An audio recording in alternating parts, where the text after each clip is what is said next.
ಕೂಡಲ ಸಂಗಮ ಜಯಮೃತ್ಯುಂಜಯ ಸ್ವಾಮೀಜಿಯವರು ಹಾಸ್ಪಿಟಲಲ್ಲಿ ಅಡ್ಮಿಟ್ ಆಗಿ ಅವರು ಆರೋಗ್ಯ ಕೆಟ್ಟೈತೆ, ಅವ್ರಿಗೇನೋ ಫುಡ್ ಪಾಯ್ಸನಿಂಗ್ ಆಗಿದೆ ಅನ್ನೋಂಥ ವಿಷಯ ನಾನು ಕೇಳಿಬಂದಿದ್ದೆ.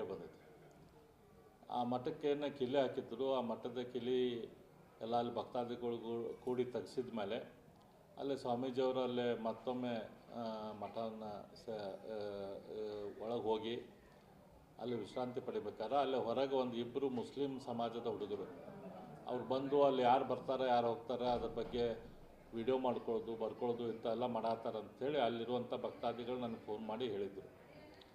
ಅದಾದ ನಂತರ ನನಗೆ ಗೊತ್ತಾಯ್ತು ಅದೇ ಮುಸ್ಲಿಂ ಸಮಾಜದ ಹುಡುಗರು ಒಂದು 2 ದಿನ ಕೆಲಸ ಮಾಡಿ ಅಡುಗೆ ಮನೆಯೊಳಗೆ ಹೋಗಿದ್ದರು ಅಂಥೇಳಿ. ಅಡುಗೆ ಮನೆಯೊಳಗೆ ಯಾಕೆ ಹೋಗಿದ್ರಿ ಏನು ಅಂತ ಅಲ್ಲಿದ್ದವ್ರು ಐತಲ್ಲ ಅವ್ರಿಗೆ ಬಂದು ಪ್ರಶ್ನೆ ಇದು ಮಾಡಿದರು. ಅದಾದ ಸ್ವಲ್ಪ ಹೊತ್ತಿನ ಮೇಲೆ ನಮ್ಗೆ ಗೊತ್ತಾಯ್ತು ಸ್ವಾಮೀಜಿಯವರ ಆರೋಗ್ಯದಲ್ಲಿ ಏರುಪೇರಾಗಿದೆ ಅಂಥೇಳಿ. ಆದರೆ ಇವತ್ತು ಸ್ವಾಮೀಜಿಯವ್ರಿಗೆ ಬೇರೆಲ್ಲ ರೀತಿಯಿಂದ ತ್ರಾಸು ಕೊಡೋದ್ರ ಮೂಲಕ ಕಾಂಗ್ರೆಸ್ ಸರ್ಕಾರ ಈ ಹೋರಾಟವನ್ನು ನಾವು ಮುಗಿಸ್ತೇವೆ ಅಂತ ತಿಳ್ಕೊಂಡಿದ್ದಾರೆ. ಹಂಗೆ ಆಗೋಕ್ಕೆ ಸಾಧ್ಯ ಆಗೋದಿಲ್ಲ.